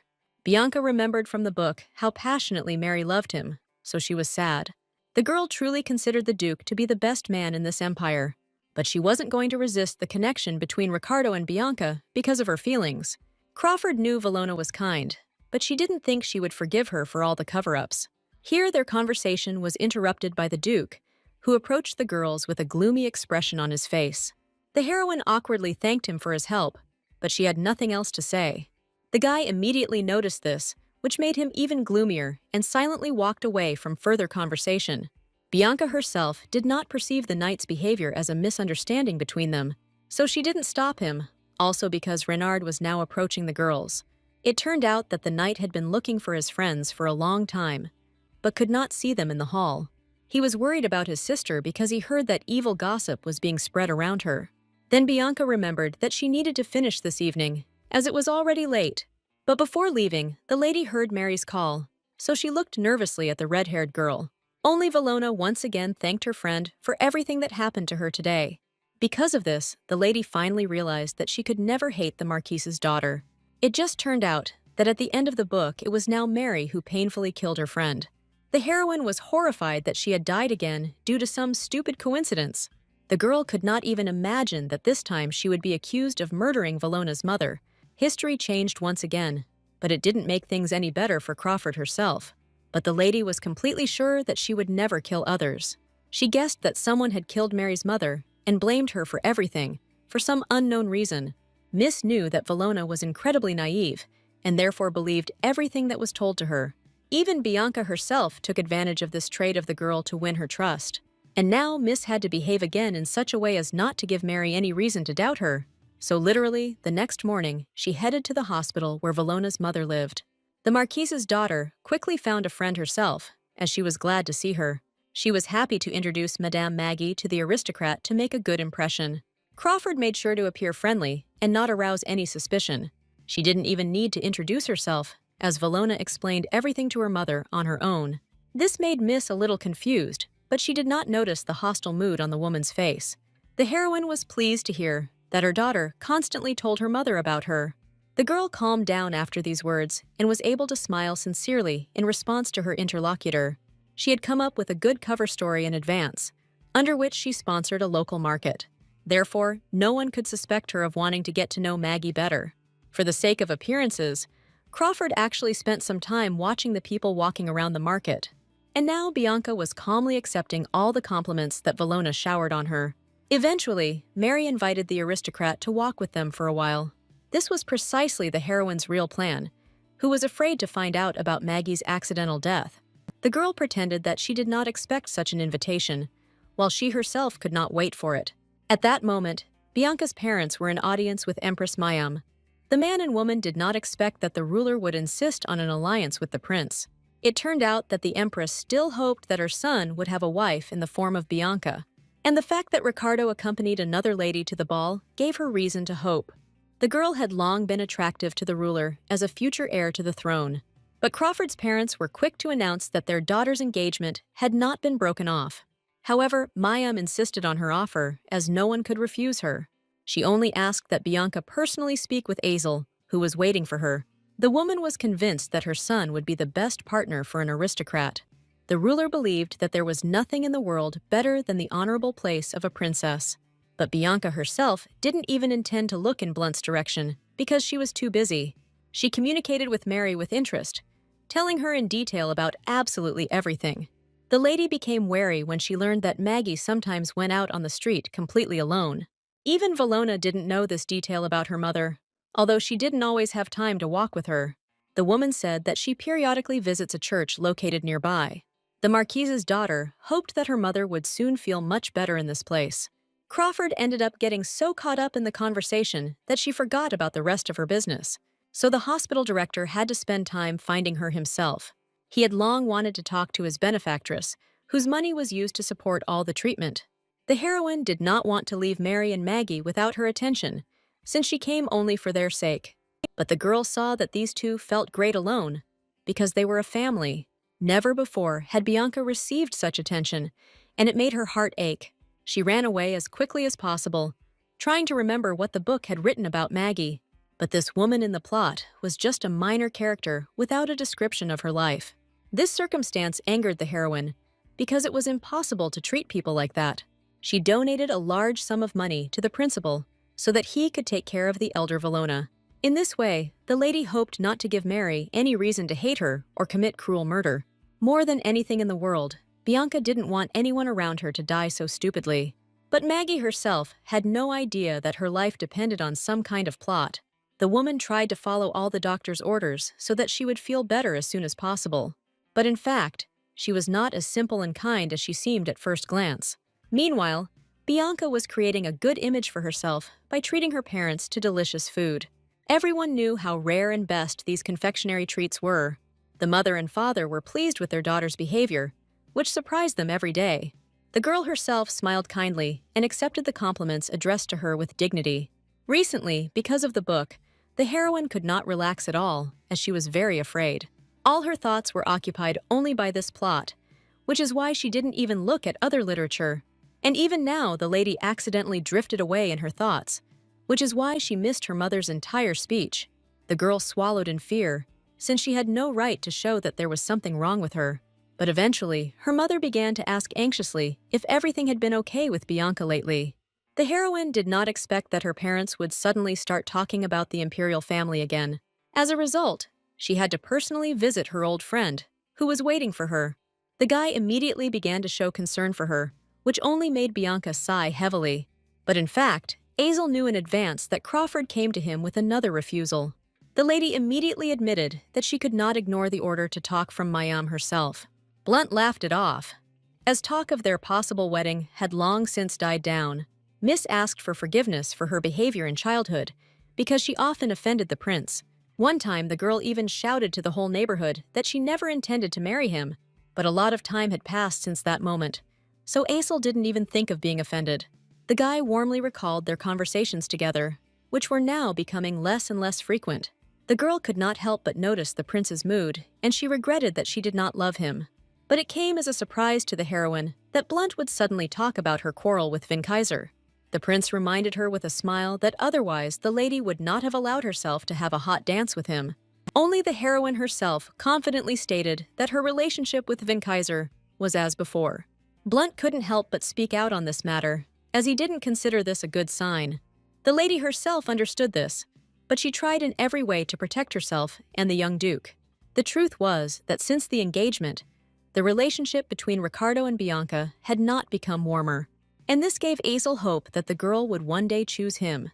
Crawford suspected the prince's sympathy, but had not previously considered him as a partner. However, the guy was not upset about this, because he did not want to force his girlfriend to do anything. The heroine watched with embarrassment as the heir, for some reason, came closer and closer to her. She let out a surprised cry when the boy asked her to knight him at the ceremony. In response, Blunt confidently stated that he wanted rumors to start about them after this event. He knew that such an honor was given only to members of the imperial family, and he did not mind. For the first time in her life, Bianca received direct proof that Azel loved her. The girl thought about how the plot of the book would change if she accepted such an offer. More than anything in the world, Miss would like to avoid her death by any means necessary. So the lady grumbled that Vinkaiser would not let her go so easily, since he had already refused to break up. But Assel was already glad that Bianca did not refuse him right away. He admitted that he and his mother already had a plan on how to take Crawford. Among other things, for this reason, the guy asked the girl to knight him at the upcoming ceremony. In the future, Azel planned to gradually lead Crawford to marriage with him. The heroine was pleased to hear that the prince was ready to wait for her as long as it took, and Blunt was happy that Bianca did not resist the implementation of his plan. But in reality, the girl at that moment was thinking only about Duke Vinkaiser. The next morning, the heroine chose which event she would go to this time, but she was angered by the fact that almost all the aristocrats invited her only together with Ricardo. So, quite quickly, the lady got tired of reading numerous letters from noble persons.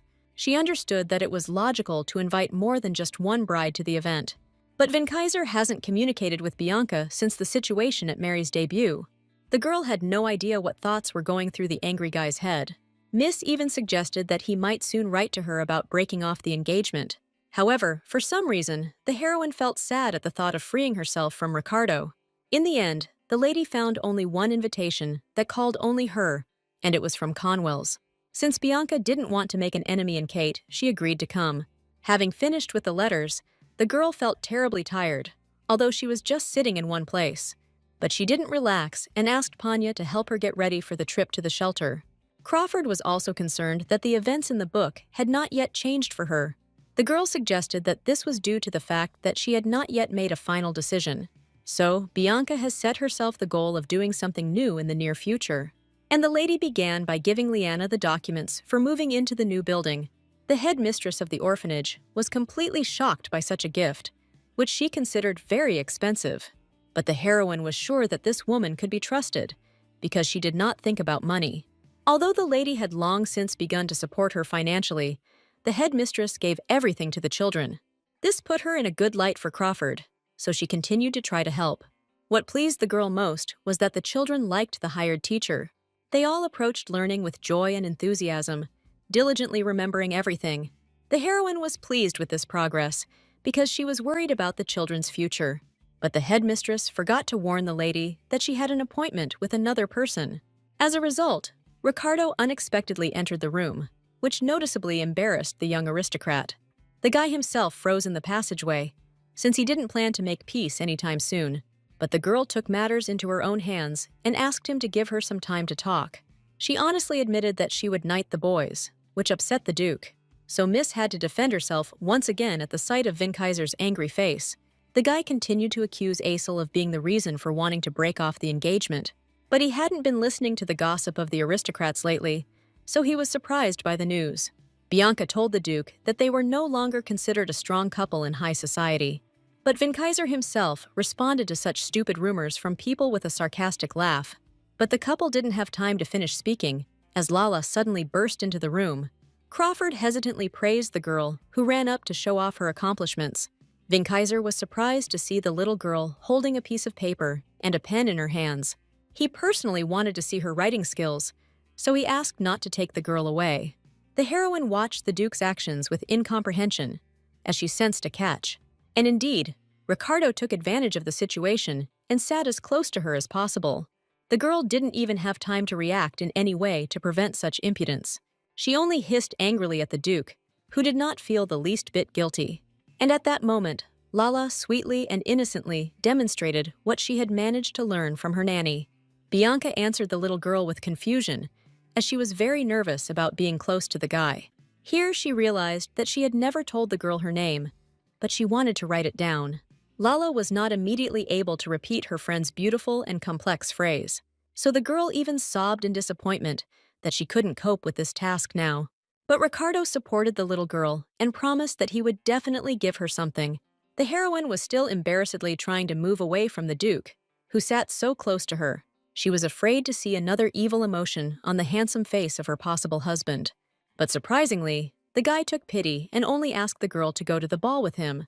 Before Crawford could take her hand away, the Duke kissed it, indicating his rights. Many years ago, due to constant victories during wars, the Splendor Empire achieved great power. But the price during the last battle 5 years ago was the loss of many civilian lives. Therefore, the emperor ordered that this Victory Day be celebrated with a large-scale holiday from then on. He personally rewarded loyal subjects who helped him conquer and pacify neighboring empires.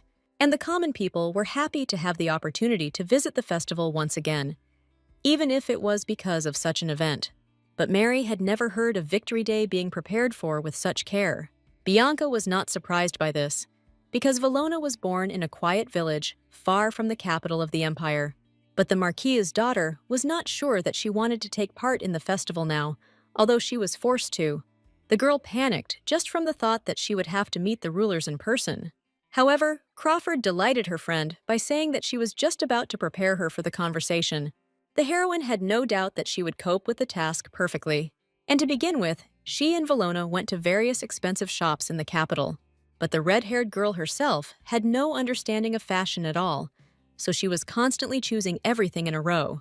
Crawford carefully selected dresses for the Marquis's daughter, as she wanted everyone to like her. Bianca even thought about styling Mary's hair, which was always disheveled, a little differently. The heroine was genuinely concerned that the Marquis's daughter could look plain even in a beautiful outfit, so she set herself the goal of creating a stunning image for a naive girl.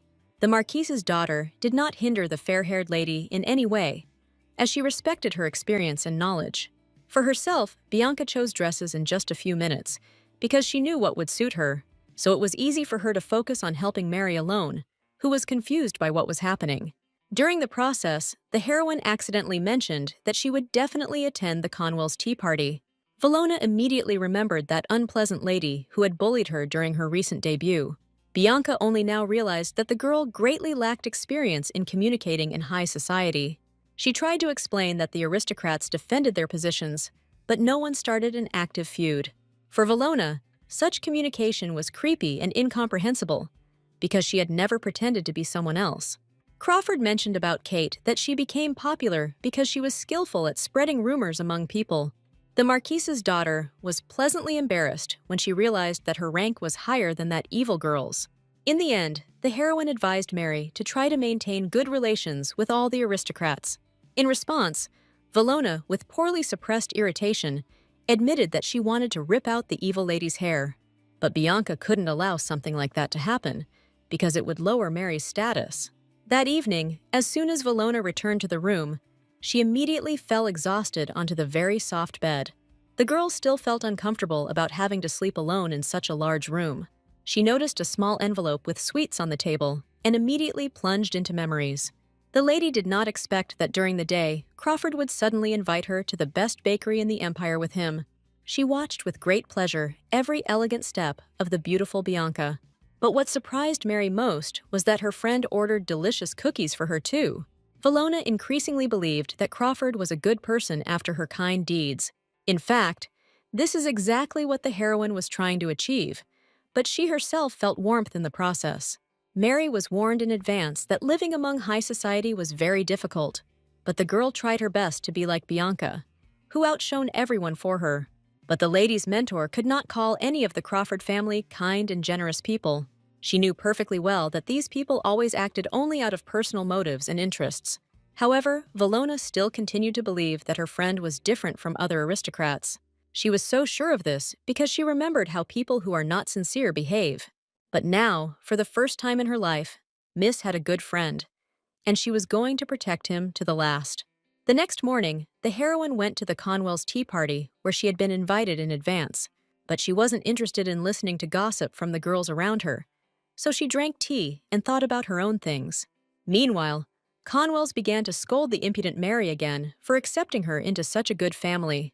As a result, due to her carelessness, Bianca confirmed all of the cunning Kate's words. At the very beginning of this meeting, Conwells was not sure how to behave with such an important guest, but Crawford began to delicately show her best side from the very beginning. She accepted numerous compliments with dignity, although she did not need them. In the meantime, the lady said something nice to the other girls, which embarrassed them. To make amends for all past misunderstandings, with the help of Panny, Miss brought a gift with her. The heroine knew that the most delicious cookies in the empire would definitely please everyone. And Kate and her charges really quickly began to communicate more politely with the ladies. As a result, Crawford even got confused about who exactly was in charge at this small tea party. In between, Conwells was adept at praising the surroundings of her home to attract attention, but Bianca began to tire of such noticeable fawning even before she reached the table. She knew perfectly well what these girls would chat about for hours. Kate's friends were never known for their original gossip, so Crawford didn't listen to them. The lady attended the event only to smooth over her relations after the ball. Although in reality, the girls reminded her of similarly dressed and stupid mannequins. The only lady who really caught Bianca's attention sat very quietly. She guessed that the girl was happy to just be present in this place, so she remained silent. Meanwhile, Crawford was completely bored in the company of people who were discussing everyone around her. Bianca thought absently about what Lala might look like in pretty dresses. The girl was sure that the girl would win the hearts of many, because she was beautiful both in body and soul. And right now, the little girl was demonstrating her ambition and diligence in learning. The heroine was so deep in thought that she didn't notice how she was addressed during the conversation. She found that all the girls were waiting with interest for her answer to their important question. So Crawford delicately played along with these ladies, which made them truly delighted. Bianca didn't ask about the subject of the conversation, as she felt awkward. As soon as the girl had the opportunity, she immediately ran away to the children's shelter. And the aristocrat found them right in the middle of a fun game, which was expected for her. But the lady was surprised to see Mary, who was happily playing with the kids. The heroine could not even imagine that Valona would ever personally visit this place. But what struck Crawford most was Ricardo's cheerful laughter, which she had not seen for several days. The first to notice Bianca was little Lala, who was distinguished by her good attentiveness to everything. She immediately dropped the game and ran towards the girl she considered a real princess. The lady tried to come to her senses and greeted the girl who rushed towards her with a smile. The miss was embarrassed by the fact that the Duke also paid attention to her, because she did not want to communicate with him. Meanwhile, Mary said that she had become interested in the orphanage, in whose honor the ball was being organized. But the girls didn't have time to talk, because Lala demanded that Bianca play with them. The heroine refused this opportunity under the pretext that she had a lot of things to do. No one tried to stop her, since the aristocrat mentioned that she had brought gifts. Crawford smiled tenderly at Lala and boasted that she had brought the best cookies in the empire. At that moment, she was glad that Mary had taken full custody of the children. However, Bianca could not avoid talking to Ricardo, as he headed straight towards her. The girl asked in confusion if the Duke was not usually busy with business at this time. But instead of answering, the guy reminded her that she hadn't said anything about his recent proposal. Last time, their conversation was interrupted by an inspired Lala, for whom they were a couple from a fairy tale. And now the lady admitted with a sigh that she could not promise her fiancé anything concrete. The heroine believed that she had no right to refuse the prince's requests, no matter how much the Duke liked it. Ricardo suddenly raised his voice out of anger and displeasure, but he couldn't stop at that moment. Suddenly, the bride and groom heard Lala's loud cry, which forbade them to quarrel. The girl crossed the adults' hands and forced them to immediately make peace with each other. But it didn't end there, because the little girl also demanded that they hug. The heroine didn't have time to refuse when she felt the warmth of Ricardo's body, which made her very embarrassed. The girl visibly blushed because the guy began to confess his feelings to her again. He promised that he would try to be the best for her so that the girl would not think about others. And that night, a girl, about whom nothing was known in the book yet, was creeping through the streets. But quite quickly, she encountered a man who blocked her further path. But it turned out that they had been in love with each other for a long time and ran away to meet. The beloved happily boasted that he would soon become a real knight. The girl was glad that everything went exactly according to their plan, but the events of the book did not reflect this. And this morning, Mary again visited her mother, whom she had missed a lot lately. Bianca was present, still trying to gain the trust of this family. They talked about the upcoming ceremony, where Valona was afraid of being embarrassed by awkwardness. Maggie was a little concerned about her daughter's skills, but tried to support her. Only now did Crawford learn that as a token of gratitude, Mary's mother had knitted a scarf for her. The woman, with a smile on her face, explained that she could not help but repay the aristocrat in some way. The heroine was pleased to hear this, because she did not expect any payment. The lady was very confused and admitted that she had never received a handmade gift before. In response, Maggie proudly reported that she was quite good at knitting things. Even in the village, some noble people bought hand-knitted items from her. And in Mary's childhood, her mother knitted most of the things the girl wore. Suddenly, they started talking about Vallona's hat, which she loved to wear at all times. Maggie was concerned that the baby was taking this thing with her from home, even in the spring. This circumstance made the heroine laugh a lot, as she had never heard such stories about herself. Here, the woman remembered that she had something else to tell about her naughty daughter's childhood. She said that there are legends according to which there have always been many fairies in the forest. And Maggie said that she convinced her daughter that she had given one of the fairies a bear hat. This was necessary so that the girl would always come home under the supervision of a fairy. It was only one night, according to the mother's story, that a fairy flew in and took the baby's hat. As an adult, Mary was very embarrassed by this story because she was naive. Vallona hoped that Bianca wouldn't treat her worse because of her behavior as a child. But then the heroine seriously stated that the fairy should not have stolen the hat from the little girl. Then Maggie explained with a smile that instead of the fairy, she had actually taken her daughter's hat. Crawford realized she had fallen for a fake story, which made her feel ashamed, but none of the women were going to laugh at the aristocrat for her excessive gullibility. So the lady was able to rejoice in the fact that they were all having a good time under the cover of her guard. It was the first time she had seen such strong and warm bonds between family members. The girl hoped that her daughter and mother would not quarrel, but she herself returned because of business at the estate. And at home, a surprise awaited her in the form of a huge number of gifts in the center of the living room. Under this pile lay only one note, sent on behalf of the crown prince. He said that he decided to give the girl a beautiful dress that only she deserves. The lady felt awkward when Blunt wrote that she would look beautiful in any outfit. The girl noticed almost immediately that much of what was given could not be found even in the Empire. But most of all, Miss was impressed by the decoration that was timidly waiting for its moment in the box. So Miss ordered to replace the dress that was originally prepared for the ceremony. While getting ready for bed, the heroine took out another box that she had previously hidden. The thing is that not long ago, she received a beautiful decoration from Vinkaiser. The guy, with embarrassment on his face, admitted that he decided to give the girl such a gift.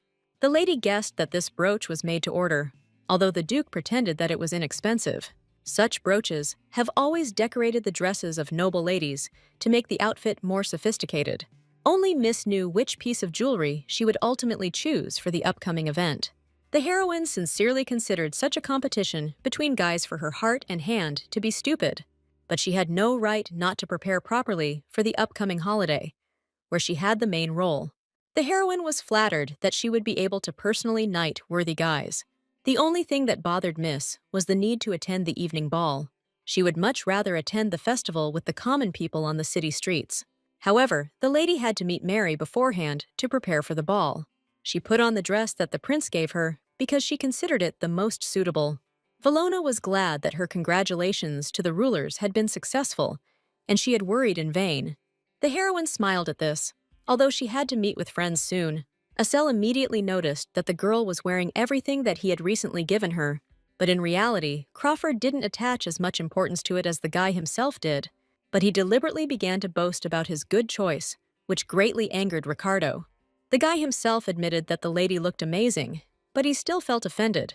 The heroine could only hope that her two friends would not quarrel on the evening of the ball. The Duke wanted to somehow take revenge on the prince for the fact that the miss chose his outfit. So, as a groom, he kissed the girl's hand, making Blunt envy him. Mary had to stand silently aside, since she had no interest in any of the guys. But then Reynard opened the doors and reminded them that the ceremony was about to begin. For the first time in her life, the heroine was so happy to see a guy that he interrupted her friends' arguments. Bianca carried out her role beautifully and gracefully throughout the event. The girl was grateful to the prince for giving her such an amazing opportunity. The boys all repeated the oath word for word, receiving the title of knight for this. At the end of the ceremony, Azel helped Crawford finish everything correctly. But the lady had already heard rumors spreading through the crowd that she had taken Mayam's place. So everyone who was among the aristocrats at that moment was forced to listen. And most of all, Ricardo was angry about the gossip, because he had no intention of breaking off his engagement with the lady. But even his friend couldn't help at that moment, because nothing depended on him. That evening at the orphanage, business went on as usual among the obedient children. Nicole, as the eldest girl, decided to give Lale a small but very sweet gift. The little girl was delighted that her wallet now looked like a little kitten. The girls didn't often please each other with such little things, but they tried to help in everything. Nicole kept an eye on many of the kids at the shelter, encouraging them to follow the rules. But she was not always able to remain an authority figure for the energetic boys at the orphanage. But they were easily attracted to sweet Lala with her spontaneity and kindness. The boys saw that the girl was the favorite of many, but they only joked about it a little. Recently, thanks to Bianca's influence, all the children have had their own pocket money. The boys were incredibly grateful to the aristocrat who provided them with many opportunities. The older ones always saved this cash, while the younger ones spent it on sweets. Many boys in the future were going to become knights, like Ricardo himself. But personally, Lala, due to her age, has not yet even thought about the distant future. She dreamed of catching at least one glimpse of the prince, to look at his beauty. All the children heard that many adults were now participating in the festival and ball. They would have liked to see these events, but they were still too young for that. But none of them realized that Bianca was not at all happy about this event. No matter how hard the lady tried to avoid it, she again found herself between two guys. Acel tried, as a prince, to take away the first dance of the desired miss from his rival, while Ricardo was confident that he had a better chance as the groom. As a result, the heroine had to watch yet another quarrel over her identity. None of the childhood friends were going to give up the beautiful girl to another at that moment. The lady only looked from Acel to Ricardo in confusion, not knowing how to stop them. She noticed that Vinkaiser was gradually beginning to give in to Blunt in conversation for the first time. Bianca did not expect the prince to mention her feelings that she had been harboring for the Duke for 10 years. It came as a surprise to the lady that the heir knew about the talk of breaking off the engagement. The guy was partly proud of the fact that he could get almost any information due to his status. So right now, he was going to fight for true happiness for his beloved. This turn of events came as a surprise to Ricardo, who had done little for Bianca. For the first time in a long time, the prince was seriously determined to fight for the Miss's heart again. Crawford had never heard before that he had once silently surrendered for the sake of a friend. Even as a child, the boy often announced to Vinkaiser that he would definitely propose to Bianca. At that moment, Ricardo didn't care, because he didn't have any feelings for the girl. That's why Azel beamed happily, believing that he had no competitors around. He had only one Lady Crawford in mind for his future wife. But so far, he hasn't been able to make proper friends with the wayward little girl. However, Blunt did not see any obstacles for himself because he was the heir to the throne. In response, Vinkaiser wisely advised his friend to first ask Bianca's own opinion, all because the boy did not even consider the possibility that the lady could refuse him. Crawford dreamed of becoming a real lady, and only he could help her achieve wealth. Only after some time, when the girl chose not him, the guy realized how wrong he was. He could give the whole world to the girl he had sincerely loved since childhood. But Azel couldn't do anything about the fact that Bianca had fallen in love with someone other than him. And each time the boy watched with sadness as the girl smiled at someone other than him. So Blunt wasn't surprised when Crawford linked her family to Winkiser. Since his friend accepted his girlfriend's proposal, the prince believed that there were feelings between them. However, as time passed, nothing at all changed between Bianca and Ricardo, and the heir did not believe his friend's words that he actually loved the fair-haired aristocrat. He believed that he had every right to lay claim to the girl's heart, which was free. It came as a shock to Vinkaiser that he had not asked the lady's opinion all this time, but at the very peak of the argument, the heroine could not stand it and asked Azel to stop his attack. The girl felt awkward that her friends were arguing over such a stupid reason. With a heavy heart, Blunt said that today was his last chance for Ricardo. This conversation brought back memories of events that had taken place about 10 years ago. At that time, he was too busy with business, and the girl often waited for him until the last minute. Seeing Bianca tired, Ricardo began to worry about her condition. But the lady was so happy at the opportunity to see her beloved that she did not pay attention to herself. So the boy had no choice but to play along with the girl's fantasies. This time, however, Crawford came to find out her friend's opinion about their imminent engagement. In fact, Vinkaiser was not ready for something like this, since he did not have feelings for Miss. But it hurt him to see her upset face, so he couldn't refuse. The boy honestly admitted that he would try to reciprocate Bianca's feelings in the future. And after these words, the heroine became so emotional that she burst into tears right in the corridor. She was ready to do anything for her beloved, so she promised to become the best duchess. But after so many years, the promise has lost all meaning due to the unchanged relationship. And Ricardo felt very ashamed of how insensitively he had behaved towards the girl all this time. And Bianca was worried that Ozzel had decided to break off her engagement for his own sake. As a result, Mrs. Mood was so spoiled that she did not want to go to the ball. But then Venkaiser spoke directly about feelings. But the girl could not confess her love to him. Lately, she has seen many new sides of the guy she had never interacted with before. Crawford noted with surprise that the Duke, for some reason, became much warmer and more caring towards her. And right now, she again couldn't understand what Ricardo was feeling with such a sad face. The guy suddenly admitted that all this time, he had been behaving incorrectly and neglecting his bride. He never tried to understand the aristocrat, whom he assumed to be arrogant by default. But Bianca had grown tired of the constant apologies that Vinkaiser had been making lately. She watched the changes in the Duke's face with surprise, not knowing what they meant. Ricardo analyzed everything that was happening between them and realized that he could not live without the girl. It hurt him just to think that she might leave him for someone else. He would like to make sure that the lady always smiles and does not walk around upset for some reason. Vinkaiser understood that he had no right to do this, but still asked to be given one last chance. The heroine was so confused by the guy's touching speech that she froze in place. She would have given a lot to hear his sensual confessions a few years earlier. The next day the celebration continued, and the Marquis announced the beginning of the nightly competitions. Bianca was nervous because she had never witnessed such an event before. But what bothered her most was the closeness of Ricardo, who was going to sit next to her. The lady was troubled by thoughts about the conversation that had taken place between them just yesterday. She asked the guy to wait for a while because she was not ready to give an answer. So the girl nervously shuddered every time he addressed her by name. The heroine was saved only by the presence of Mary, who asked many questions with curiosity. The Marquise's daughter wanted to know why Vinkaiser never took part in competitions. It turned out that the guy once tried to do this, but defeated his opponents in a few minutes. Therefore, from then on, the Duke avoided sword fights with other knights at all costs. The Marquise personally was amused by this situation, because he remembered his hot temper during his youth. Crawford felt a little better because she wasn't alone with her fiancé. They were soon joined by a noblewoman named Lauren, who loved competition. She didn't expect that Bianca would also decide to watch the knights' competitions this year.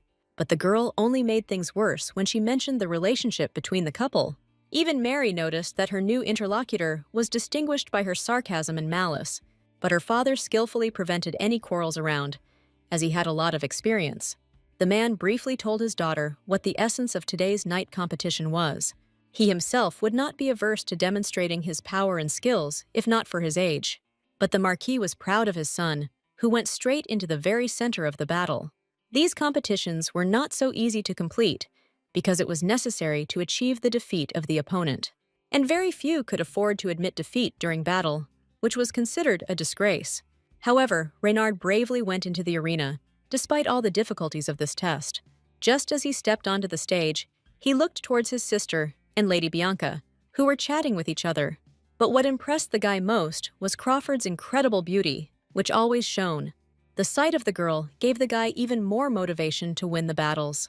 Even Ricardo noticed that this time the Marquise's son behaved somewhat differently than usual. Bianca was surprised that the battles ended too quickly because of Reynard. The guy showed everyone his brilliant skills, ferociously attacking his opponents. As a result, Vinkaiser could not stand it and jumped up, which surprised the fair-haired lady. But at that moment, Mary turned to her friend again, so she did not have time to stop the groom. Valona was interested in the fact that for some reason, there were many women at the nightly competitions. And Lauren quickly explained that this was because the winner was rewarding his lady.